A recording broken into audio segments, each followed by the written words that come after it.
আসসালামু আলাইকুম ওয়া রাহমাতুল্লাহি ওয়া বারাকাতুহু। প্রিয় ভাই ও বন্ধুরা কেমন আছেন? আশা করি সবাই ভালো আছেন। দেশ ও প্রবাস থেকে যারাই এই মুহূর্তে ভিডিওটি দেখতেছেন, আমার পক্ষ থেকে রইল আপনাদের জন্য আন্তরিক মোবারকবাদ।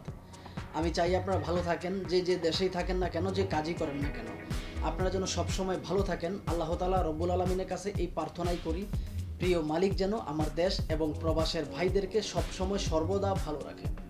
তো প্রতিদিনের মতো আজকে আবারও চলে আসলাম নতুন একটা ভিডিও নিয়ে, যে ভিডিওতে থাকবে গুরুত্বপূর্ণ কিছু তথ্য। আশা করি ধৈর্য সহকারে পুরো ভিডিওটি দেখে আপনার মূল্যবান মতামত ভিডিওর কমেন্ট বক্সে লিখে যাবেন। আজকে যাকে নিয়ে ভিডিও করব সেই মেয়েটার নাম হচ্ছে শারমিন আক্তার। মেয়েটা আপনার তার গ্রামের বাড়ি হচ্ছে রংপুরে। মেয়েটার বয়স হচ্ছে 22 বছর এবং কি মেয়েটা লেখাপড়া করেছে এসএসসি পর্যন্ত। মেয়েটার বাবা প্রাইভেট কার অ্যাক্সিডেন্টে মারা গেছে। এখন সে বিয়ে করতে চায়, একজন মনের মানুষ চায় যে আসলে তাকে সারা জীবন ভালোবাসবে এবং কি আগলে রাখবে, সুখ দুঃখে একসাথে কাটাবে। তো এমন একজন মনের মানুষ চায় যে আসলে সে যাই হোক, সেই মেয়েটা কিন্তু 5 ওয়াক্ত নামাজ পড়ে এবং রোজা রাখে, মাশাআল্লাহ কোরআন শরীফও পড়তে পারে। মেয়েটা মুসলমান ধর্মের অবলম্বী একজন মানুষ, মুসলিম ঘরে তার জন্ম। তো কোনো ভাই যদি আপুটাকে বিয়ে করতে চান, বিয়ে করতে পারেন। এবং কি আপুটার দাবি হচ্ছে প্রবাসী একজন জামাই চাই বা প্রবাসী ছেলেদেরকে বিয়ে করতে চাই। আপনারা হয়তো ভাবতে পারেন যে আসলে প্রবাসী ছেলে বিয়ে করবে কেন, দেশের মধ্যে এত ছেলে থাকতে প্রবাসী ছেলেকে বিয়ে করবে কেন?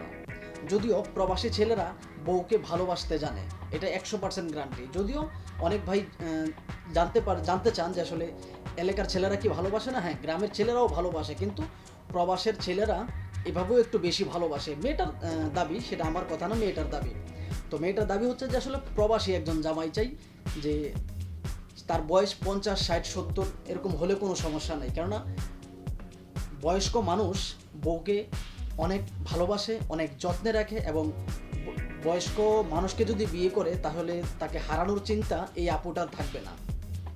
তো এই আপুটা দেখতে শুনতে খুবই সুন্দর। আপনারা কোনো প্রবাসী ভাই যদি বা কোনো দেশের ভাই যদি বিয়ে করতে চান, বিয়ে করতে পারেন। আমি মনে করি আপনার জীবন মধুময় হবে। আপনারা ভিডিওটা একটু খেয়াল করেন, এই সুন্দরী 12 ভাতারি আপুটা কি বলে, ভিডিওটা একটু খেয়াল করেন। একজন প্রবাসী জামাই চাই। আমি শুনেছি প্রবাসী জামাইরা নাকি বউকে অনেক আদর করে ভালোবাসে। আমার নাম শারমিন, রংপুর। আমার পরিবারে এখন কেউ নাই।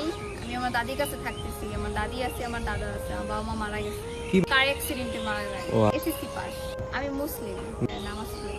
হ্যাঁ, আমি কোরআন পড়তে পারি। 18 বছর। 18 বছর। এটা ফেসবুকের মাধ্যমে পেয়েছি। এখানে আমি সাহায্য চাওয়ার জন্য এসেছি, জীবন সঙ্গী। আমি অনেক ভালোবাসবো, আগলে যত্নে রাখবো। আশা করি এই সুন্দরী 12 ভাতারি আপুটার কথাগুলো আপনারা মন দিয়ে শুনতে পারছেন।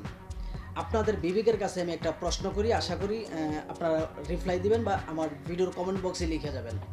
একটা মেয়ের পক্ষ থেকে যখন একটা ছেলের পরিবারে ছেলে দেখতে আসে, তারা সর্বপ্রথম দেখে যে আসলে তার কী কাজ করে, তার চরিত্র কেমন, তার বয়স কত এবং সে তার পরিবেশ কেমন, তার মা বাবা, তার ভাই বোন কজন বা তার আত্মীয় স্বজন, তার এলাকার মধ্যে সে ছেলেটা কেমন, কতটুকু ভালো কতটুকু মন্দ, প্রত্যেকটা জিনিস খেয়াল করে। এবং কি সে কি চাকরি করে, কত টাকা বেতন পায়, সব কিছু কিন্তু মেয়ের পরিবার থেকে আসলে দেখাশোনা করা হয়। এবং যদি মেয়ের পরিবার পারতো ছেলেদের কাপড় খুলে হইলেও একটু হইলেও চাইতো যে আসলে ছেলেদের ওই জিনিসটা আছে কিনা, যে আসলে বিয়ের পরে আমার মেয়েকে কিছু করতে পারবে কিনা, যদি মেয়ের পরিবার পারতো ওইটাও করতো।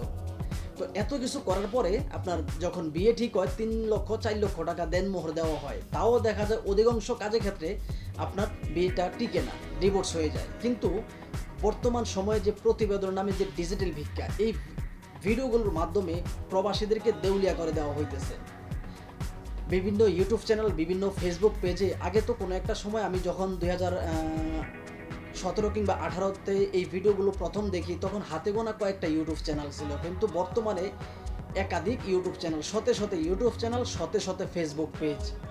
প্রত্যেকটা পেজে অসহায় সুন্দরী, প্রত্যেকটা ইউটিউব চ্যানেলে অসহায় সুন্দরী। যদিও হায়াত, মৌত, রিজিক, ধন দৌলত, জন্ম, মৃত্যু, বিয়ে, এই 7টা জিনিস আল্লাহ তাআলা রব্বুল আলামিন মানুষের হাতে দেয় নাই, এটা ওনার হাতেই রাইখা দিছে।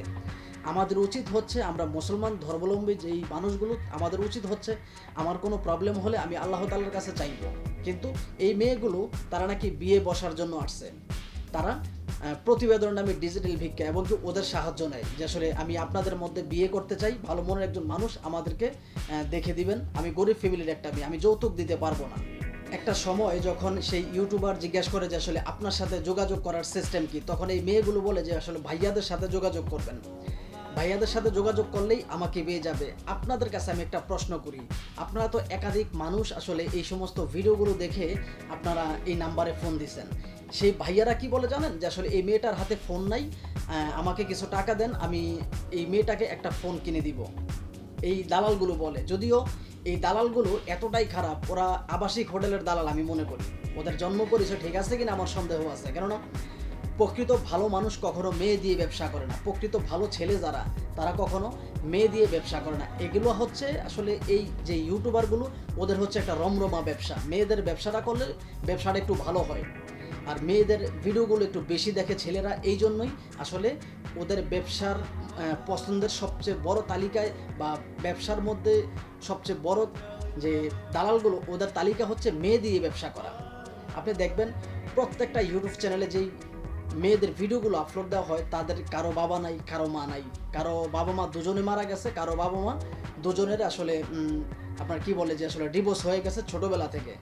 ওরা দাদার কাছে বড় হয়, নানির কাছে বড় হয়, চাচির কাছে বড় হয়, ওদের গোষ্ঠী জ্ঞাতির কাছে বড় হয়, ওদের এটা ছাড়ার কেউ নাই, বা ওদেরকে দায়িত্ব নিয়ে বিয়ে দেওয়ার মতো এই পৃথিবীতে কেউ নেই। প্রত্যেকটা মেয়ের কিচ্ছা কিন্তু সেম একই। তো আপনারা এই সমস্ত দালালগুলো বা এই সমস্ত আসলে ইউটিউবে বা ভিডিওতে অনেক কথা বলা যায় না, আমার মন চায় যে আসলে মন ভরে ওদেরকে একটু গালি দিতে, কিন্তু আসলে ভিডিওতে অনেক কথা বলা যায় না। যদিও আমার সিনিয়র জুনিয়র অনেক ভাইয়েরা আছেন, আপনারা দেখেন, আপনাদের সম্মানে আসলে আমি গালি দিতে পারি না, কেননা আমি আসলে একজন মাদ্রাসায় লেখাপড়া করছি, আমার একটা শিক্ষা আছে, ওদের মতো 12 ভাতারি না। তো যাই হোক, এই ভিডিওগুলো আসলে কাউকে উদ্দেশ্য করে বানানো হয়নি, শুধুমাত্র সতর্কমূলক ভিডিও। প্লিজ কেউ খারাপ মন্তব্য করবেন না। ভিডিওটি ভালো লাগলে লাইক, কমেন্ট, শেয়ার এবং কি চ্যানেলটি সাবস্ক্রাইব করে আপনাদের পাশে থাকার সুযোগ দিবেন। ভিডিওটি যদি ফেসবুক পেজ থেকে দেখে থাকেন তাহলে পেজটি ফলো করতে ভুলবেন না, এবং কি আপনাদের একটা শেয়ার এমনও হতে পারে আরেকটা প্রবাসী ভাই দেখে একটু হলেও সচেতন হতে পারবে, কেননা প্রত্যেকটা প্রবাসীর টাকা, রোজগারের পরিশ্রমের টাকা অমূল্য রতন। আমি চাই না কোনো দালাল চক্রের হাতে আপনার কষ্টের উপার্জিত টাকা চলে যাক। তো ভালো থাকবেন, সুস্থ থাকবেন, আল্লাহ হাফেজ। একটা সময় যখন সেই ইউটিউবার জিজ্ঞাসা করে যে আসলে আপনার সাথে যোগাযোগ করার সিস্টেম কি, তখন এই মেয়েগুলো বলে যে আসলে ভাইয়াদের সাথে যোগাযোগ করবেন, ভাইয়াদের সাথে যোগাযোগ করলেই আমাকে পেয়ে যাবে। আপনাদের কাছে আমি একটা প্রশ্ন করি, আপনারা তো একাধিক মানুষ আসলে এই সমস্ত ভিডিওগুলো দেখে আপনারা এই নাম্বারে ফোন দিছেন, সেই ভাইয়ারা কি বলে জানেন যে আসলে এই মেয়েটার হাতে ফোন নাই, আমাকে কিছু টাকা দেন, আমি এই মেয়েটাকে একটা ফোন কিনে দিব। এই দালালগুলো বলে, যদিও এই দালালগুলো এতটাই খারাপ, ওরা আবাসিক হোটেলের দালাল আমি মনে করি।